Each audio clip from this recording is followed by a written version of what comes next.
എല്ലാവർക്കും നമസ്കാരം. ഞാൻ സരിത ഹരി. ഗുരുവായൂർ ക്ഷേത്രത്തിൽ ഡിജിറ്റൽ ലോക്കറുകൾ വരാൻ പോവുകയാണ് കേട്ടോ. ഈ ഒരു ഡിജിറ്റൽ കാലഘട്ടത്തിൽ വളരെ സ്മാർട്ടായി കൊണ്ടിരിക്കുകയാണല്ലേ ഗുരുവായൂർ ദേവസ്വവും. ഗുരുവായൂർ ക്ഷേത്രത്തിൽ വരുന്ന ഭക്തജനങ്ങൾ 2-3 കാര്യങ്ങൾക്കാണ് ഏറെ സമയം ക്യൂ നിൽക്കേണ്ടത്. ഒന്ന് തീർച്ചയായും ഗുരുവായൂരപ്പനെ കണ്ട് തൊഴാൻ തന്നെയാണ്. രണ്ടാമത്തത് ക്ലോക്ക് റൂമിന് മുൻപിലായിട്ട് നിങ്ങളുടെ പേഴ്സണൽ ബിലോങ്ങിങ്സ് എല്ലാം വെക്കാൻ വേണ്ടിയിട്ടാണ് ഒരുപാട് സമയം ക്യൂ നിൽക്കേണ്ടത് അല്ലേ. നിങ്ങളുടെ മൊബൈൽ, വാച്ച്, അതുപോലെ പേഴ്സ്, ബാഗ്, സ്മാർട്ട് വാച്ച് ആണ് കേട്ടോ ഞാൻ ഉദ്ദേശിച്ചത്.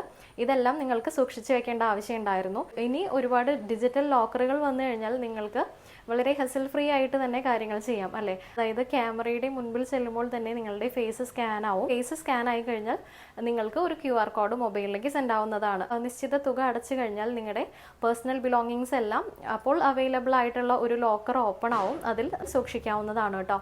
സാധാരണയായി നിങ്ങൾക്ക് ഈ ടോക്കൺ, അതായത് ക്ലോക്ക് റൂമിൽ ചെന്ന് കഴിഞ്ഞാൽ ഒരു ടോക്കൺ കിട്ടും. ആ ടോക്കൺ കൊണ്ടുപോയി ക്ഷേത്ര ദർശനം കഴിയുന്നത് വരെ അത് സൂക്ഷിച്ചു വെക്കേണ്ട ഒരു ആവശ്യമൊക്കെ ഉണ്ടായിരുന്നു കേട്ടോ.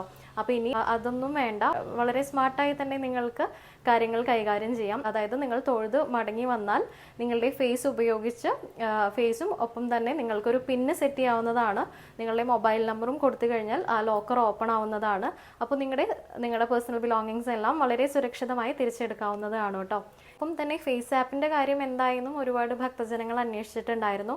അതിപ്പോൾ അവസാനഘട്ട പണികളിലാണ് കേട്ടോ. ഉടൻ തന്നെ ഫേസ് ആപ്പും നിങ്ങൾക്ക് മുൻപിലേക്ക് എത്തുന്നതാണ്. അപ്പോൾ ഇനി തൊഴാനും അതുപോലെ തന്നെ നിങ്ങളുടെ പേഴ്സണൽ ബിലോങ്ങിങ്സ് എല്ലാം സൂക്ഷിക്കാനുള്ള ഡിജിറ്റൽ ലോക്കറുകളും ഒക്കെ ദേവസ്വം നിങ്ങൾക്കായി നിങ്ങളുടെ സൗകര്യാർത്ഥം, ഭക്തജനങ്ങളുടെ സൗകര്യാർത്ഥം തന്നെ എല്ലാ കാര്യങ്ങളും ചെയ്തു തരുന്നതാണ്. അപ്പോൾ ഇതിനായിട്ടുള്ള അപേക്ഷകളൊക്കെ അടുത്ത ആഴ്ച മുതൽ ഗുരുവായൂർ ദേവസ്വം സ്വീകരിക്കുന്നതാണ് കേട്ടോ. അപ്പോൾ നിങ്ങൾക്ക് ഈ AI-യിലൊക്കെ വിജ്ഞാനം കൂടുതലുള്ള ആൾക്കാർക്കൊക്കെ തീർച്ചയായിട്ടും അപേക്ഷ സമർപ്പിക്കാവുന്നതാണ്. ഗുരുവായൂർ ദേവസ്വവുമായി ബന്ധപ്പെട്ടാൽ മതിയാകും. കോൺടാക്ട് നമ്പറും ഡീറ്റെയിൽസും ഒക്കെ ഞാൻ താഴെ ഡിസ്ക്രിപ്ഷനിൽ കൊടുക്കാം. എല്ലാവരെയും ഗുരുവായൂരപ്പൻ അനുഗ്രഹിക്കട്ടെ. സർവം ശ്രീകൃഷ്ണാർപ്പണമസ്തു.